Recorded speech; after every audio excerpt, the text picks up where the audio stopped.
Our keynote speaker is Jeffrey L. Buller, Director of Leadership and Professional Development at Florida Atlantic University, which Glenn just told you. Dr. Buller's expertise is in classical studies.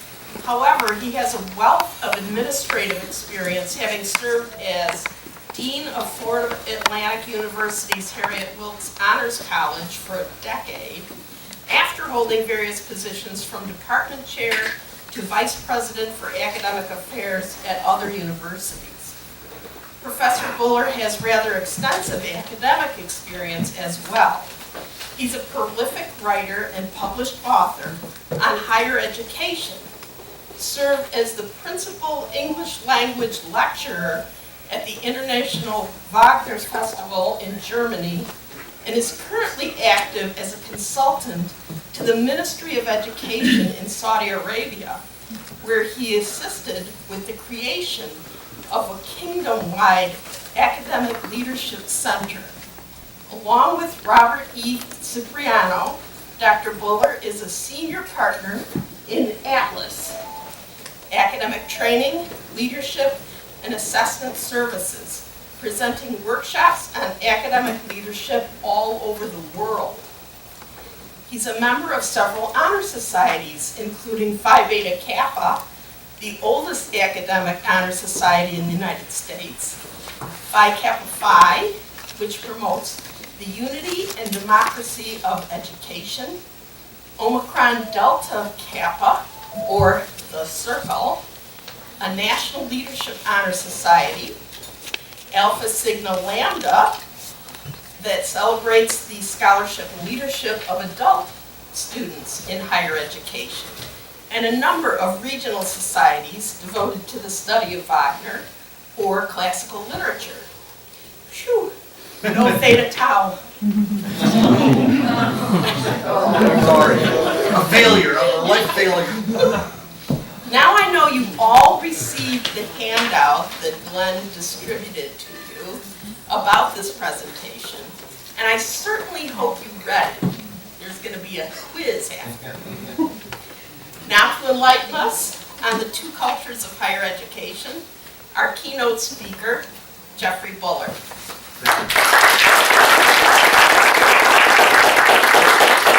Glenn, thank you, Peg, and thank all of you for attending this conference. I'm looking over the program of what you're going to be doing for the next few days, and it looks absolutely phenomenal. I very much wish when I had been a graduate student I had exposure to these topics, because they were exactly what I needed. And back when I was in graduate school, they more or less just taught us research and then threw us out there into the world to figure all this stuff on our own.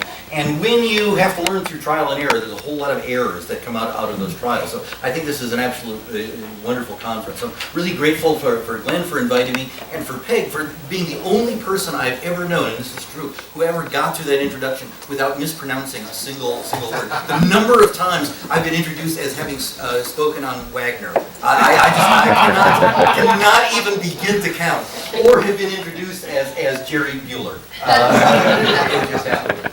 Well, the topics we're going to be talking about at this conference are all tremendously practical in terms of what it is that faculty members do. I'm going to be practical too, but not in exactly the same way. I want to talk a little bit about the context of higher education today, in which you're going to be completing your degrees and also working if you go into higher education as a professional. And I want to talk about that in light of this topic that I call the two cultures of higher education. So what we're going to do over the course of the next hour is I'm going to tell you a little bit about the origin of this term, the two cultures. We'll talk about what that term meant in the late 20th century, how it's morphing before our eyes in the 21st century. We'll talk about the impact that that notion has on our teaching and research, and most importantly, academic freedom. And then I'll give you a few pieces of advice moving forward as you enter the profession in terms of what it is that you might do to keep that in mind. All right, so let's start by talking about where this term came from and what it meant in the 20th century. Many of you probably know this already, but the term the two cultures comes from a Reed lecture given by this gentleman, C.P. Snow, who was really sort of one of those Renaissance figures. He sort of did everything. He was a novelist, he was a scientist, he worked in public service, he was a politician, he did a lot of different things, and sort of devoted himself to the concept that all knowledge is important and that it makes us well-rounded human beings and we can understand the world a lot better. So in this Reed lecture, what he was speaking about is his concern that the degree of specialization that was occurring in the post-World War II period was breaking down this understanding of how the disciplines relate to one another. And the two cultures that he was talking about is the culture of arts and humanities on one side of the wall and the culture of math and science on the other. And was saying that humanists and scientists are no longer speaking the same language, and they no longer are looking at the world in the same way.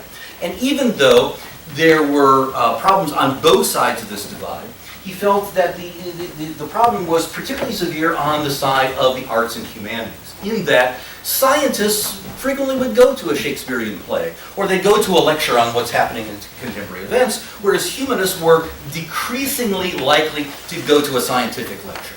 And in fact, in part of the speech, he said that sometimes he'll be talking to a group of artists or humanists, and they'll speak disparagingly of scientists as technicians and people who only study method, whereas humanists study the meaning of life. And he would ask them things like, well, then do you understand what the second law of thermodynamics is? And he said, and the humanists would just look at him as though he were speaking another language. He said, even though this is the scientific equivalent of have you read a work by Shakespeare's? And he said it's even worse. He suspected that if he were to ask them such basic questions as what is mass or what is acceleration, the humanists wouldn't be able to answer this question at all, which he says is basically the scientific equivalent of can you read?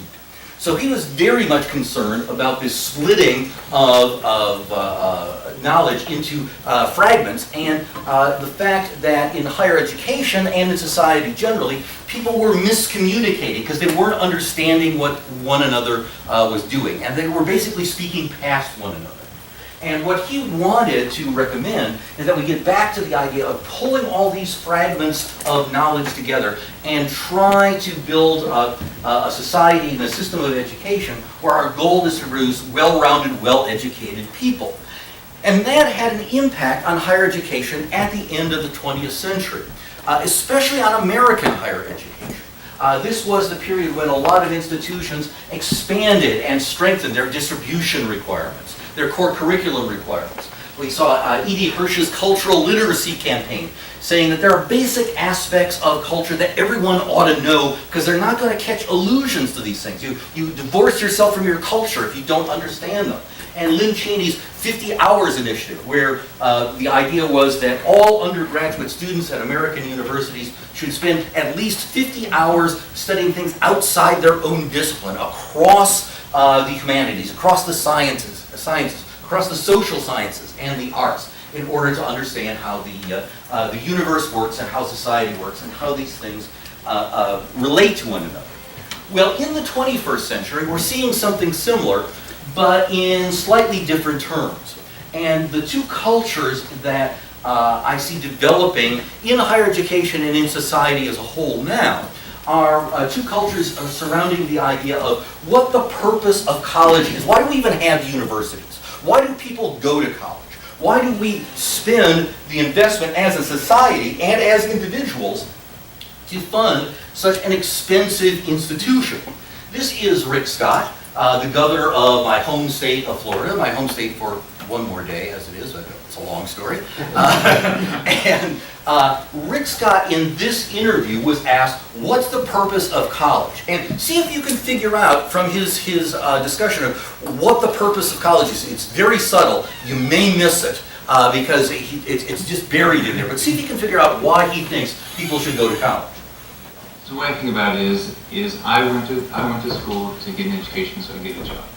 So I think what what we ought to make sure is our university system, all of our higher ed, and even our high schools, if people are elected not to go to college, and that when you finish, you have the opportunity to go get a job. You're in a better position. So the way I think about it is, and if you look at the letter I sent to the university presidents back in, I think, October, this is, okay, so the way I would think about it is, all right, so what types of jobs are there out there? Right? Because I believe students are similar to what I was like. I want to be able to get an education and go get a job. And today, as you know, you end up with more debt than you did back when I was in school. So we need to make sure that our students know the types of jobs that are going to be out there. We're offering the courses in programs where people can get a job. Because I think that the more we do that, the dollars will be spent better, and we won't have individuals getting out of school. Like my daughter, I have daughters 26 and 29. The 29-year-old, when she graduated, everybody was getting a job. The 26-year-old, she's been out, I think, 4 years, and they've really struggled with getting jobs. So, not a lot of them got degrees in areas where it was difficult to get a job. All right, I was being sarcastic, but I think it's really subtle. Why didn't go to college? I think there's not there is one sentence in that entire several-minute speech that does not contain the word jobs. So, from Rick Scott's perspective, the whole point of college, no matter what you call it, is vocational education. I mean, you can put a bow on it, you can wrap it up in pretty paper however you want, but you go to college to get a job. And that is the reason why states have systems of higher education. That's why universities exist. But there's a lot of people within the academy who talk about the goal of higher education and why students come to college in a very different way. This is Fred D'Agostino. He actually was giving a local TED Talk at his university on the topic of why there are colleges, why universities exist, why people should go to a university. The same question that Rick Scott was asked, but he gives a very different answer. And here's what Fred D'Agostino says. I want to begin with something that happened around the time I was born in the wake of the Second World War. It was a report that Harry Truman commissioned about the future of higher education in America. And here's what the conclusions of that report were. Here's what it says. The open and inquiring mind and the habits of rigorous and disciplined investigation are the marks of free men and the sinews of a free society. It's a commonplace of the democratic faith that education is indispensable to the maintenance and growth of freedom of thought, faith, enterprise, and association.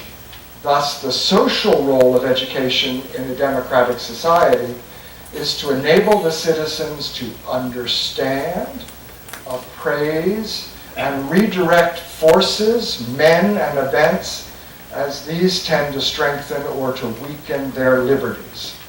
The first and most essential charge upon higher education, not to get you a job, it shall be the character of democratic values, ideals, and processes, and cultivate democracy's abiding elements, its respect for human personality, its insistence on the fullest freedom of belief and expression for all its citizens, its principles that all should participate in decisions that concern themselves, its faith in reason, and its deep obligations to promote human well-being. All right, so there you have the two perspectives. Fred D'Agostino explicitly says, and I think you heard it, the purpose of higher education is not to get you a job. The exact opposite, 180 degrees from what Rick Scott says, but it's about building citizens, it's about developing critical thought, it's about making society better. So today's two cultures are this split between this view that higher education is about producing employees on one side of the wall, and on the other side of the wall, that higher education is about producing well-educated citizens who can participate in the democratic process and make their society better. So on one side of the wall, we're seeing people say, college is a private good. You get the job, you get the salary from that job, so why should society pay for it? Why should states fund systems of higher education when you're the one who's going to be benefiting from it? So you're seeing a number of states cutting back the funding for higher education on this premise that higher education is a private good. On the other hand, you have people within the academy, primarily, not exclusively, but primarily within the academy, who say that higher education is a public good, that it helps everyone when we produce educated citizens, and therefore societies have an obligation to fund higher education to promote this institution for the good of society as a whole. So on the first side, where higher education is about producing employees, the metrics that people talk about, how you measure the quality and the performance of higher education, tend to be things like employment rates. How many students receive a job in their chosen field within 6 months or so after they graduate. And employer satisfaction surveys. Are employers saying, yes, when employees come to us from Syracuse University or from any other institution, they have the skills they needed on day one to succeed in my profession? On the other side, the important metrics tend to be things like voter turnouts. Are people participating in the processes of democracy, civic engagement, life satisfaction surveys? So if this side of the equation says that successful people are people who do well, that is to say, who do well financially, who do well for themselves, this side of the equation says successful people are the people who do good, who make society a better place for others. Both of these 2 points of view will see higher education as an investment, and they'll both talk about the importance of higher education as an investment, but they mean very different things by this. Once again, we have two cultures that are speaking past one another. For one side, for the side that sees a vocational role of higher education is an investment like a stock or a purchase of real estate. If it does not appreciate in value, if you do not get a financial benefit from that, if you don't make back the cost of tuition and a suitable increase, your college education has failed you, and you bought a faulty product. It's like buying a home that you thought was going to go up in value, and then years later having to sell it at a decrease in value. You made a bad investment. The other side of the equation sees higher education as an investment, but a very different kind. It's an investment like buying a book, like expanding your library, like buying a ticket to a museum. No one expects to get a return on investment from those investments, but rather they intend to become wiser, better people, to have a richer life from that type of investment. So the return on investment in this case is seen as something that should be intangible, long-term, cultural in nature. Now this also affects what different people see as the moral purpose of higher education. This is the late philosopher Richard Rorty, probably my favorite of all the modern philosophers, who talked about universities as being great moral centers. And the reason they were great moral centers is they were sanctuaries and power bases dedicated to the relief of human suffering. They were morally impressive institutions. To contrast that, you've got people like John Kasich, the governor, and his picture just appeared out there, he is. That was magic. The governor of Ohio, who said jobs are our greatest moral purpose. So they're equating the moral goal of the university with job creation and placing people in jobs within their states. So today's two cultures are a disagreement between what the product of higher education is. On one side, the product of higher education is to produce degrees. And the more degrees you produce, the better, because degrees lead to jobs. And the other side of the equation says the product of higher education is wisdom. And the more wisdom you produce, the better, because the more wisdom you have, the more enlightened your society is. Now, one of the things we have to realize is that this distinction has sort of always been with us. This is not a new thing. Right? This is something that existed long before the 21st century. If you study the history of higher education and you look back at the development of Western universities, one thing that often surprises people is that the earliest Western universities were rather vocational institutions. They were designed to give people certifications, qualifications, so they could work in specific fields, usually theology, law, medicine, and philosophy. On the other hand, the development of the college and university system within the United States expanded beyond that. And while those qualifications were a goal of higher education, so were things like general education and producing people who understood things beyond their narrow specialty. So we've had this sort of bimodal view of higher education in the history of the West and in the history of the United States for a very, very long time. But why does all of this matter now? If this has been such a long-standing issue, why does all of this matter now? It matters now, and it should matter to you, because Rick Scott controls educational funding, at least in the state of Florida, and Fred D'Agostino doesn't. Which means that one side of this discussion increasingly is deciding how we're spending educational dollars, at least publicly, in the United States. So here are some of the proposals that have been made by the governor of Florida, Rick Scott, who is term limited out this year but is running for the Senate, so you may still be seeing that name. He has actually proposed to eliminate anthropology at all universities in the state of Florida. Why is this? Do you recall in his video, he said, I had 2 daughters, one of them got a job, one of them didn't. Of course, some people, study disciplines that don't get you jobs. She was an anthropology major. So this is a matter of personal animosity becoming public. So he seriously proposed that no university in the state of Florida teach anthropology. I want to reiterate the fact that none of these proposals were enacted, but these were all serious proposals. Second of all, he proposed that students who decide to study English or history or the arts should pay a higher tuition rate than students who study the STEM disciplines. Because we need the STEM disciplines, we don't need the humanities. Even though it was pointed out to him that because of the equipment intensity of a lot of these disciplines, he was proposing that people pay higher rates for the disciplines that actually were less expensive to teach and have lower tuition for the disciplines that in many cases were more expensive to teach. And finally, he also tried to require that institutions not perform certain exercises in the classroom that he found personally offensive. This affected us directly at Florida Atlantic University. This is a letter that he wrote to the chancellor of the university system in Florida while I was working there, saying, I'm requesting a report of this incident, how it was handled, and a statement of the university's policies to ensure that this type of lesson will never be used again. When this letter arrived at the university, and this will show you a little bit about the nature of how faculty members think and how contrarian we are, we just decided as a faculty we were going to use this lesson in every class that we taught, regardless of its relationship to the discipline. But that's what faculty members tend to do, as our little form of protest. So, those of you who think I'm exaggerating, here are some actual statements made by Rick Scott. We don't need a lot more anthropologists in this state. It's a great degree if people happen to want it, but we don't need them here. I want to spend money on science, technology, engineering, and math degrees. That's what we need to focus our attention on.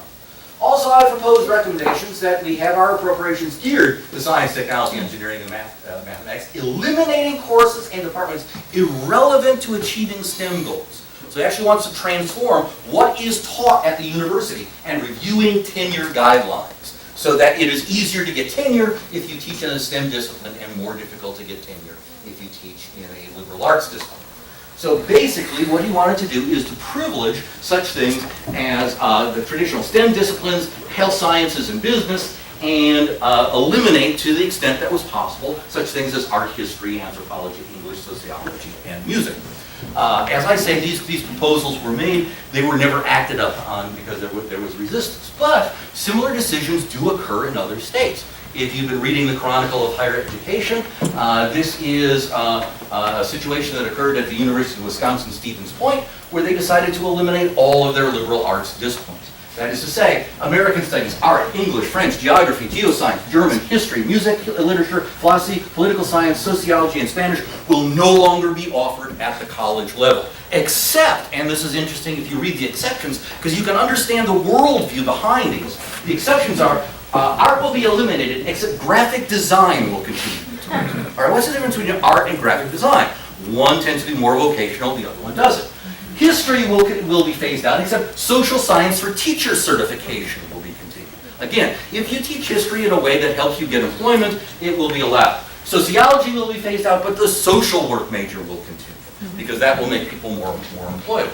So even though we tend to see this in Florida as a local concern, there are pockets of this same philosophy extending through university systems elsewhere. So the difference between the two cultures, between the 20th century and the 21st century, is that in the 20th century, the idea was that the arts and humanities on one side and science and mathematics on the other side were not speaking well to one another, were misunderstanding one another. It was a problem of communication. Whereas in the 21st century, the argument is there is a difference in relevance between these two sets of disciplines and legitimacy, to the extent that only one of these types of disciplines should continue to be taught at universities and the others should be phased out or at least discouraged. And that also affects the way in which research tends to be done at colleges and universities these days, in terms of research, whether it leads to job production or research that's done for the sake of wisdom and increasing the understanding of the human condition. So here's John Kasich again talking about research, saying, we're saying it's not good enough to do research. If you don't commercialize and create jobs, what's the point? Well, I'm a classicist. It's very hard to commercialize software. You know? And it's very hard to commercialize a lot of things in the liberal arts. The distinction here between basic and applied science is becoming increasingly a part of these discussions that are going on at state legislatures. And back in 1997, Donald Stokes wrote an interesting article called Pasteur's Quadrant, where he tried to break the approach to pure and applied science into three main categories. So in other words, we could have two axes. One, where we could talk about, does it add to our fundamental understanding of the universe? And second, are we giving strong considerations to how this knowledge will be used? He blocked out this quadrant because if it didn't add to fundamental understanding and it had no use whatsoever, nobody's going to study that. I mean, that's just useless.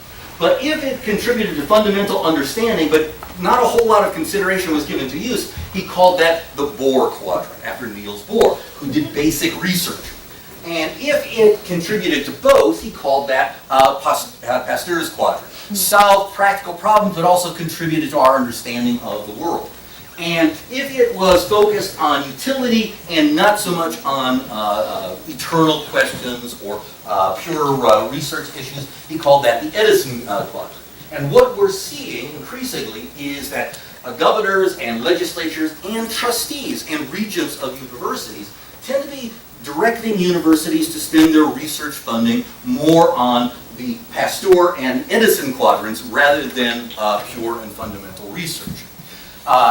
This happens even at private universities, because even in a lot of private universities, boards of trustees, boards of regents, governing boards, tend not to be composed of people who have backgrounds in higher education. In fact, a lot of boards consist of people who have actually no practical experience in higher education whatsoever, but who have very strong opinions about how higher education should be run. Right? And that's the world in which higher education is operating today. The Chronicle of Higher Education did an issue not that long ago where they were talking about this impact on research all over the globe. Scholars are questioning policies that focus on short-term goals, being encouraged by their legislatures or by their governing boards to direct their research projects simply to things that are going to produce practical results in the short term. So the idea is that pure research is being increasingly questioned, and what we should be doing is focusing more on research activity that produces more immediate economic gains. Which leads to the question, who sets the agenda for the university in this environment? Is it the people who set the bills, who pay the bills, or is it the people who are actually performing the research itself? And what fundamentally is the purpose of research at a university? Do we conduct research solely to improve pedagogy so that we can teach better? Do we conduct research so that we can increase human understanding of the universe and how society works? Or do we conduct research in order to solve practical problems that are beneficial to that area or that region? This is not just a U.S. issue. They also, in the same issue of the Chronicle of Higher Education, talked about how this research battle was going on in Canada and in the UK. protests in Canada, a lot of concern about scientists in the UK being pressured to show the impact of their work, not simply the interest or the importance of the questions that they're asking. But here's the thing. Technology and the application of research doesn't derive simply from applied research. There's a great deal of technology that ultimately can trace its origin back to questions that were originally asked as issues of pure research. Here's an example of this, talking about GPS technology that relies for its success both on a 19th century approach to geometry and on Einstein's theory of relativity, and that approach to geometry was dismissed as effectively useless in its own time. Right? So if that had happened today and the research funding was cut off because the idea was there's no utility in this approach, we might not have the understanding of the basic principles that led to the success of GPS units. So the people who were writing this article decided to do a correlation study. What they took was all 4.8 million patents that were granted between 1976 and 2015 by the US Patent Office, and correlate those to all 32 million journal articles published since World War II as indexed in the Web of Science database. And one of the surprising things that they found is that if an article had at least one citation, right? If an article was never cited, that was pretty much an indication that people regarded it as a non-starter. But if it had even one citation, those articles correlated a full 80% of them to a future research application. And if they went backwards from the patents, 61% of patents could be traced back to an article that originally began as an article based in pure research. So this emphasis on the distinction between pure research and applied research really is a red herring. It's a false distinction. The two begin to feed into one another. Applied research depends on pure research. And sometimes applied research can help us ask new questions that lead to new discoveries in pure research. If we cut off all funding for pure research, that's like eating our seed corn. Right? It may provide nutrition in the short term, but ultimately the growth of understanding, the growth of what's going to come from those discoveries is going to be relatively limited. So, one difference we could say is that for a lot of applied research studies, the goal is to conduct the research because it's going to result in answering one specific applicable question. But the value of a lot of applied research is that when it's done, there may not be an immediate connection, but down the line, it tends to answer a whole lot of technological questions or a whole lot of questions that societies ask later. And to me, that also helps explain how we should approach this question with people who say that the whole purpose of higher education is to be vocational. Because if we say that the only reason that a person should get a college degree is so that 6 months after they graduate, they have a job in that particular field, that's like saying that education prepares you for your first job. And that's what we care about. Whereas there are other things that maybe we study and maybe it's a little harder to get employment at first, but because those skills are transferable and because we don't know what all the jobs are going to be in the future, because we're going to be living in a world where people are going to be working in vocations that don't even exist yet, that can ultimately be more practical because it prepares you for your first job and your second and your third and your fourth and all those careers you're going to have in your lifetime.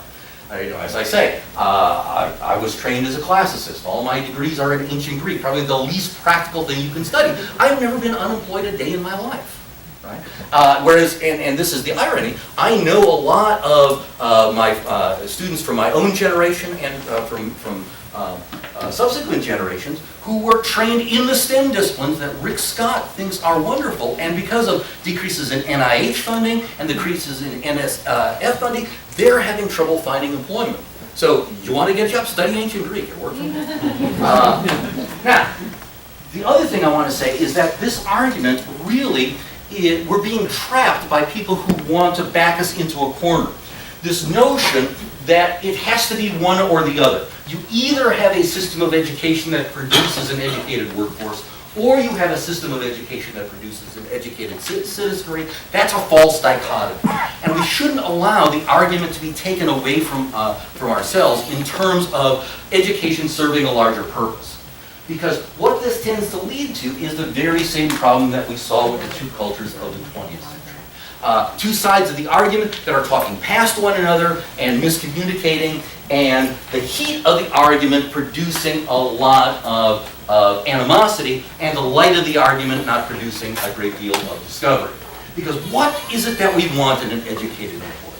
If you look at survey after survey of the people who hire employees, either at HR offices or at presidents of corporations, they will tell you what they want are people with critical thinking skills, communication skills, problem solving, the adaptability to switch jobs over the course of their career, practical skills, so yes, they can do something important on day one, cultural literacy, broad knowledge, deep focus knowledge, the ability to learn and self-knowledge, and the cultural literacy is important in the workplace because increasingly people have to work in a diverse environment. They have to understand how to communicate with people who come from backgrounds that are different from theirs.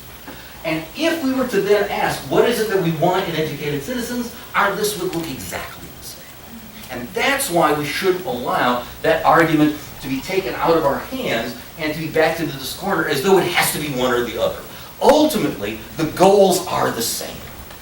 But it is a rhetorical tactic that's being taken by one side of this argument that basically says, in order to produce educated employees, we have to move away from this approach to producing educated citizens.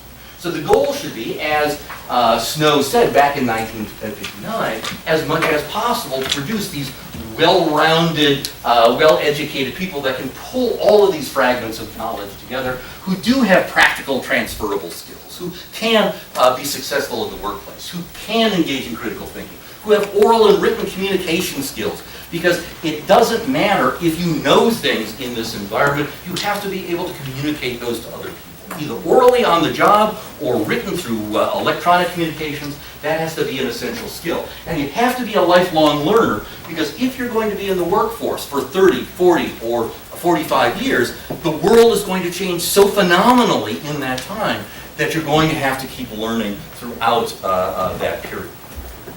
Now, another thing that is important for us to be able to make this argument is to have data that indicates the impact of higher education in terms that people who are only interested in the bottom line can understand. And that's why your handout that you got emailed to you was so long. My article was a little short article, 3 or 4 pages at the beginning, but I wanted to be sure you had the most recent version of this study called Education Pays. It comes out every year. The years usually lag because the data has to be analyzed. And it comes out by the College Board that takes a look at the impact that higher education has on society, on people, and on their careers.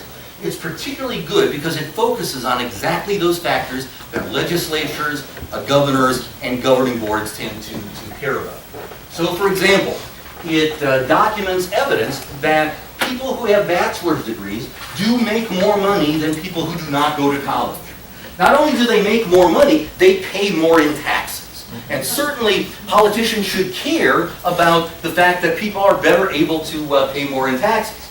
In addition, the unemployment rate for people who go to college is lower than it is for people who do not go to college. So there is a tangible economic benefit of participating in higher education. But here is the thing that interests me. It's not just a bachelor's degree.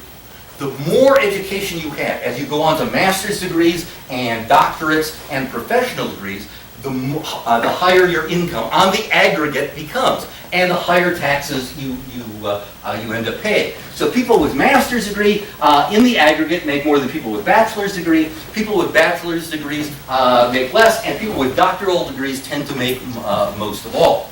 And here is the chart and the data that indicates that.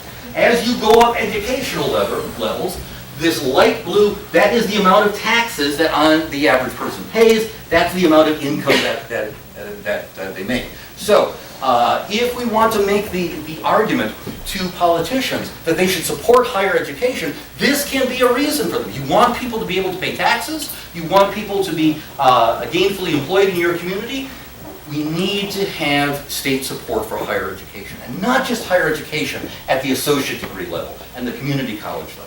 We need to have higher education supported for people who are in graduate school, for master's degrees and doctorates, because they continue to gain benefits, and society continues to gain benefits from them the further they go. Now, you may recall, if you were paying attention to the 2016 presidential election, that another figure from Florida, Marco Rubio, wanted to make the argument that certain disciplines are the only things people really should study because of the economic impact of those disciplines. If you've forgotten what it is that he said, here is the argument.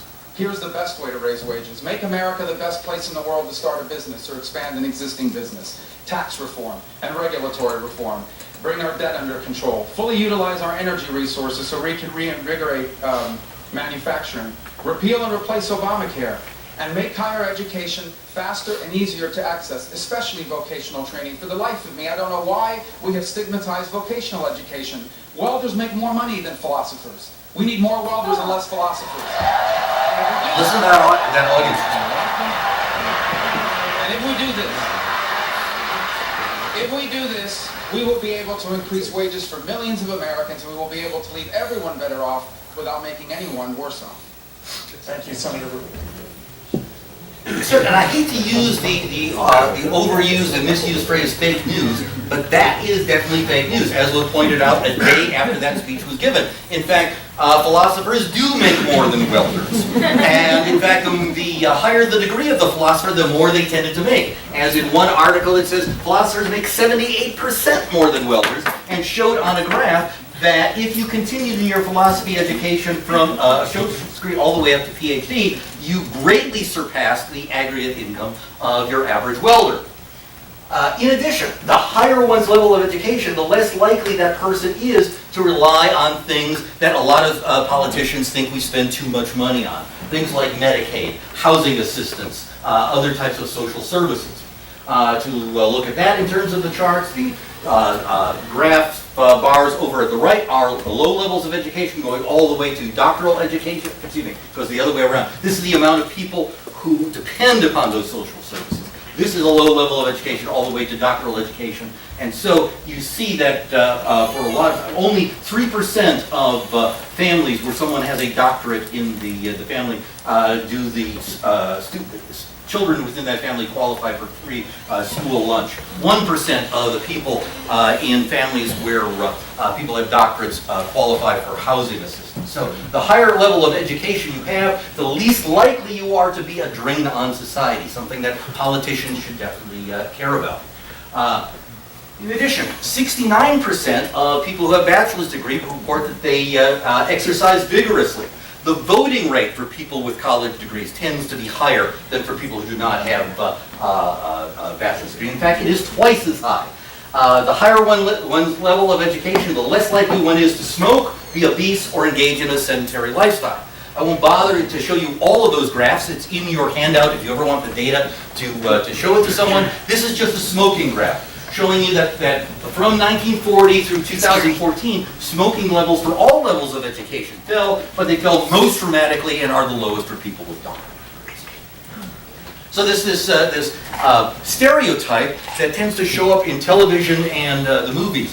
The college professor sitting in his office, and I'm afraid it is his office in most movies and television shows, because college professors today in movies are always professors of English who have beards, who want to sell their political philosophy to their students, and basically are having affairs with their students. That's the image of college professors in movies today, which is very different, by the way. If you go back and look at movies in the 30s and 40s and 50s and 60s, the image of college professors was very different. Einstein was sort of seen as the typical college professor of those days. That image has changed. But for a lot of people who tend to have this image of the college professor sitting in the office smoking his pipe and becoming a chimney for those around him, actually is not true. The less likely one is to smoke, the higher your degree level.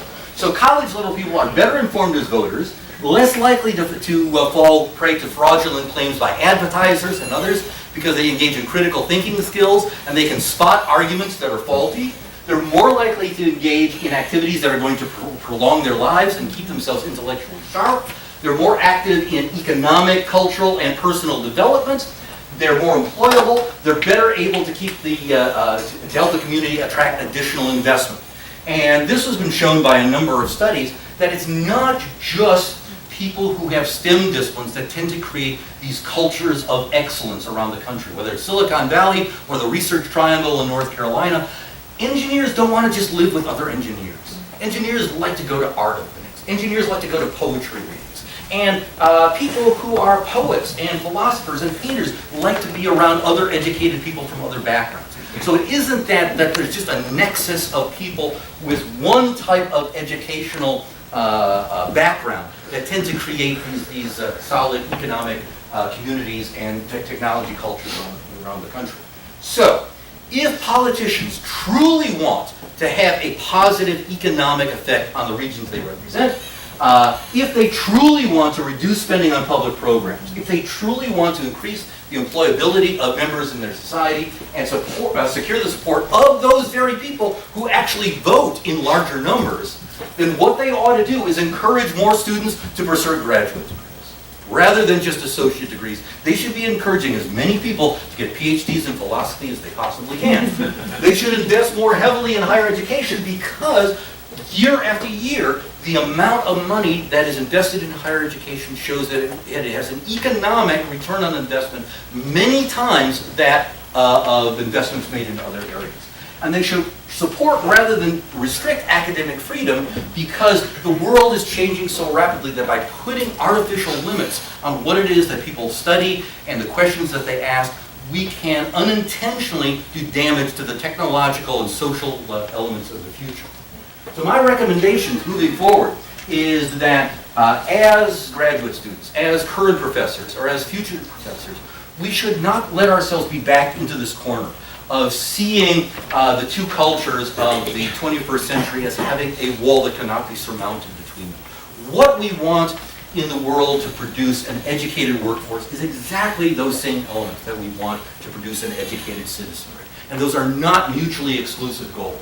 And in addition, we should have access to accurate data so that when people say things like welders make more than philosophers, or cite other statistics that don't actually reflect the nature of the world, we have good information to drive out the bad.